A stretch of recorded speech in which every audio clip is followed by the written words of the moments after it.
तंत्रिका तंत्र के प्रकार। तो हेडिंग बना लो, तंत्रिका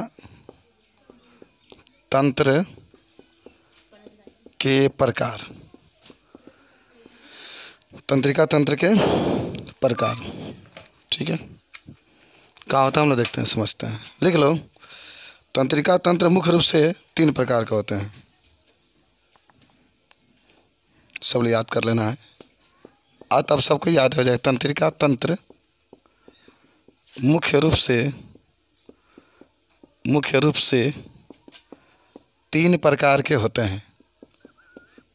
3 प्रकार के होते हैं। तंत्रिका तंत्र मुख्य रूप से 3 प्रकार के होते हैं, सबको याद होना चाहिए, ठीक है।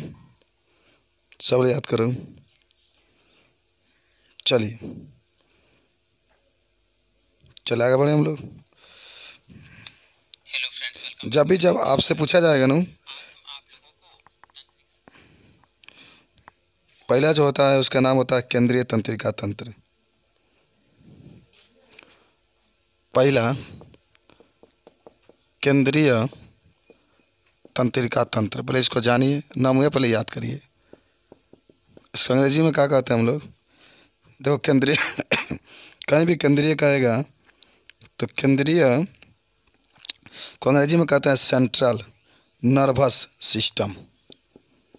सेंट्रल नर्वस सिस्टम,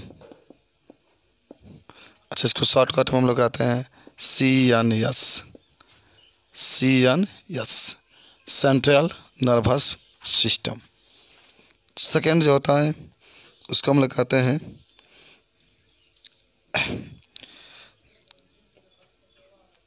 परिधीय तंत्रिका तंत्र। परिधीय तंत्रिका तंत्र, परिधीय का अंग्रेजी में कहते हैं पेरीफेरल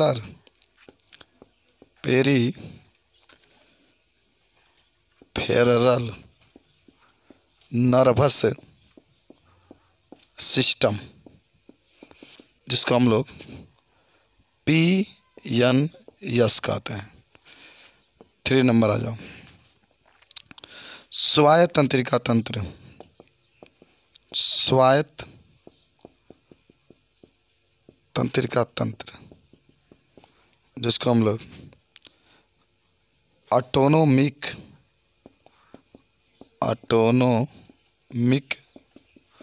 नर्वस सिस्टम, जिसको हम लोग कहते हैं अंग्रेजी में शॉर्टकट में ANS।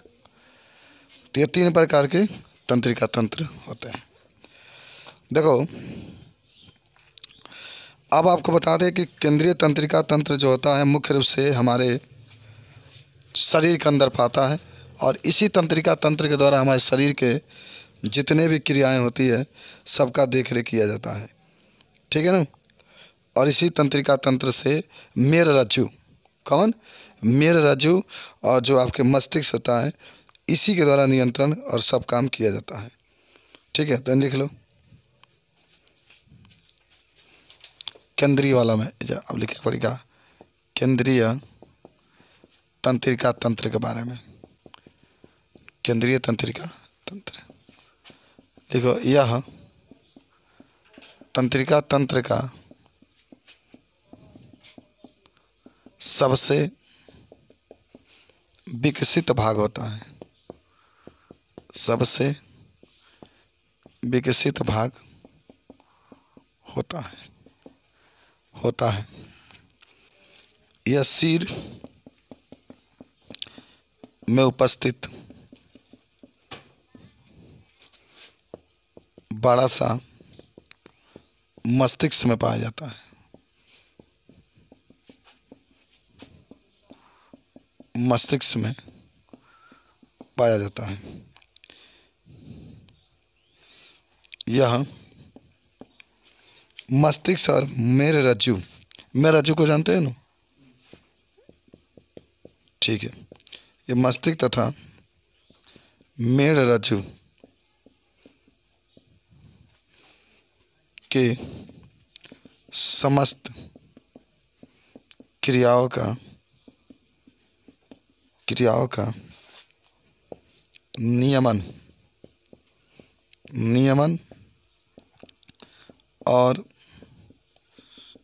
नियंत्रण करता है।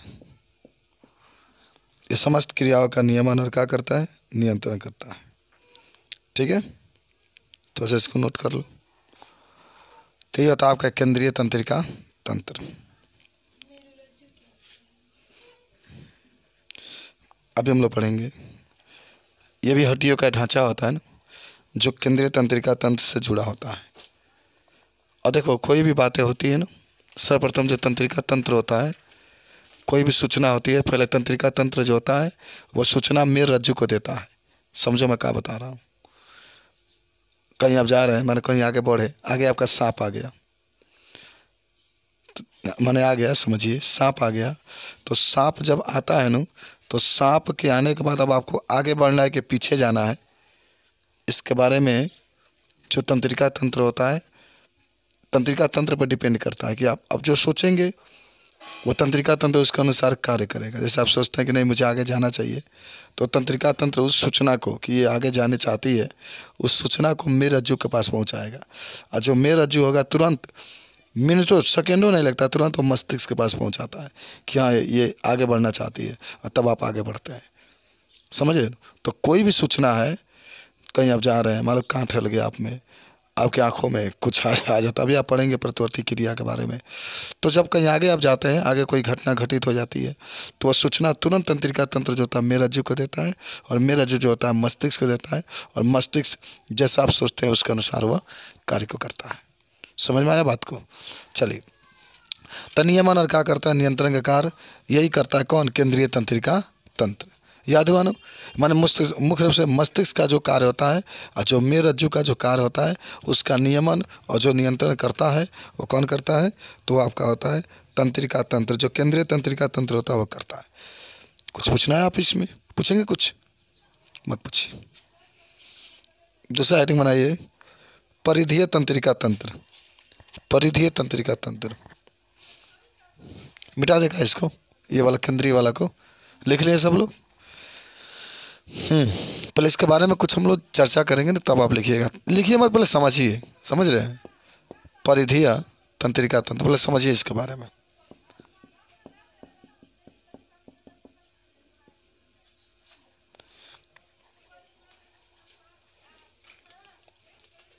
परिधीय तंत्रिका तंत्र के बारे में हम लोग बात करेंगे। देखो, एकदम ध्यान से समझो। तुमको मैं चाहता हूँ कि आने वाले टाइम में देश का सबसे नंबर 1 डॉक्टर बनो, तुम देश का सबसे अच्छा अध्यापक बनो, तुम देश का सबसे अच्छा इंजीनियर तो नहीं, माने जो भी बनना होगा, देश का नंबर 1 बनो। और बनोगे, तुम्हारी आंखों की रोशनी बता रही है कि तुम बनोगे, तुम्हारे माथे का पसीना बता रहा है कि तुम बनोगे, तुम्हारे गाल का मुस्कान बता रहा है कि तुम बनोगे, और तुम्हारा जो दांत है उससे दिखा रहा है कि तुम बनोगे। चलिए, तो बातें हो रही है आपकी परिधीय तंत्रिका तंत्र की, जिसको आप पेरिफेरल नर्वस सिस्टम भी कहते हैं, PNS। पहले इसके बारे में हम लोग जानते हैं कि आखिर ये परिधीय होता क्या है। ठीक, कितना जरूर जानिए कि इसमें वो तंत्रिकाएं होती है जो केंद्रीय तंत्रिका तंत्र से संवेदी अंगों तक, पेशियों तक फैली होती है, और एक केंद्रीय तंत्रिका तंत्र और शरीर के विभिन्न अंगों के बीच सूचनाओं का आदान प्रदान करती है। और ये तंत्रिका तंत्र भी 2 प्रकार की होती है। कहाँ से कहाँ तक? ये जो होती है केंद्रीय तंत्रिका तंत्र से लेकर के हमारे शरीर के जितने भी अंग हैं, जितने भी पेशियां हैं, देखो ये मान लो आपके पास तो था, आपको दिखाते हैं, मान लो केंद्रीय तंत्रिका तंत्र है, केंद्रीय क्या है? तंत्रिका तंत्र है। यहाँ से लेकर के, ठीक है ना, शरीर के जितने भी अंग हैं, जितने भी अंग हैं, शरीर के जितने भी मांसपेशियाँ हैं, चाहे पेशियाँ हैं, ये सभी तक फैली रहती है। इसको क्या कहते हैं हम लोग? परिधीय तंत्रिका तंत्र। खुद अपना मन से आप लिखेंगे, पहले समझिए। परिधीय तंत्रिका तंत्र क्या होती है? फैली होती है। कहाँ से कहाँ तक लेके? केंद्रीय तंत्रिका तंत्र से लेकर के जितने भी शरीर में अंग हैं, जितने भी शरीर में मांसपेशियाँ हैं, वहाँ तक ये केंद्रीय तंत्रिका तंत्र जो होती है, परिधीय तंत्रिका तंत्र फैली होती है। और हमारे शरीर के एक स्थान से दूसरे स्थान तक जो भी सूचनाएँ होती है, उसको भेजने का जो कार्य करती है, परिधीय तंत्रिका तंत्र करती है। और ये 2 प्रकार की होती है। कितने प्रकार के? 2 प्रकार के। आप याद रखेंगे, कपाल तंत्रिकाएं और एक होती है, कपाल माने जानते हैं नु, मस्तिष्क के चारों ओर जो पाया जाता है, ये माने 2 प्रकार की होती है। कपाल, पहले समझना, लिखना नहीं है, तंत्रिका तंत्र, कपाल तंत्रिका तंत्र। और दूसरा क्या होता है? दूसरा आपके पास होता है मेरु या रीढ़, जिसको कहता है, ये तो मेरा जो है जो पाया जाता है आपका। और जो भी आपके साथ घटनाएं घटित होती है, ये तुरंत सूचनाएं जो होता है तंत्रिका तंत्र, केंद्रीय तंत्रिका तंत्र जो होता है परिधि तंत्रिका तंत्र को देता है, और परिधि तंत्रिका तंत्र मेरुरज्जु को देता है, मेरुरज्जु जाकर मस्तिष्क को देता है। टाइम इसमें नहीं लगता है। चलिए, मेरु या इसी को हम लोग रीढ़, इसी को हम लोग क्या कहते हैं? रीढ़ तंत्रिका तंत्र कहते हैं।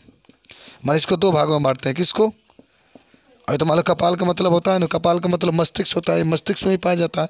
और मेरुरज्जु का मतलब जो मेरुरज्जु होता है उसमें भी क्या होता है? पाया जाता है। ठीक है। अब तीसरा सुनना है, पहले समझना है। स्वायत्त तंत्रिका तंत्र, तीसरा स्वायत्त, अपना मन से लिखोगे, लिखा जाएगा ना? है? अरे नहीं पता, हम है ना, अभी तुम लोग के सामने है, सामने है। ठीक है, कोई दिक्कत, जब तक सामने रहेंगे कोई दिक्कत नहीं। चलिए, स्वायत्त तंत्रिका तंत्र के बारे में जानिए। देखो, इसमें तंत्रिकाएं वे तंत्रिकाएं सम्मिलित होती है जो कपालीय और मेरु तंत्रिकाओं के माध्यम संबंधी अंगों से संबंधी उद्दीपन ग्रहण करके उन्हें केंद्रीय तंत्रिका तक पहुंचाने का कार्य करती है। मस्तिष्क और मेरुरज्जु में इन उद्दीपनों का विश्लेषण किया जाता है और चालक तंत्रिका आवश्यकता अनुसार अंग विशेष को आदेश पहुँचाती है कि तुम्हें यह कार्य करना चाहिए कि नहीं करना चाहिए। क्या हुआ बताओ? इसकी प्रमुख कार्य क्या हुई? इसकी सबसे अच्छी कार्य ये हुई कि सर्वप्रथम ये क्या करता है कि जो भी माने परिधीय तंत्रिका तंत्र है, परिधीय तंत्रिका तंत्र है, इससे जो भी सूचना है उस सूचना को केंद्रीय तंत्रिका तंत्र तक, केंद्रीय तंत्रिका तंत्र जो होता है, केंद्रीय तंत्रिका तंत्र तक पहुंचाने का जो कार्य करता है वो कौन करता है? स्वायत्त तंत्रिका तंत्र करता है। स्वायत्त तंत्रिका तंत्र करता है। अब इस स्वायत्त तंत्रिका तंत्र 2 प्रकार की होती है। एक होती है अनुकंपी, जिसको हम सिम्पैथेटिक कहते हैं, या एक होता है परानुकंपी। तो पहले आप इसको तो नोट कर लीजिए, लिखा जाएगा, बोल दें, लिखा दीजिए, कहो।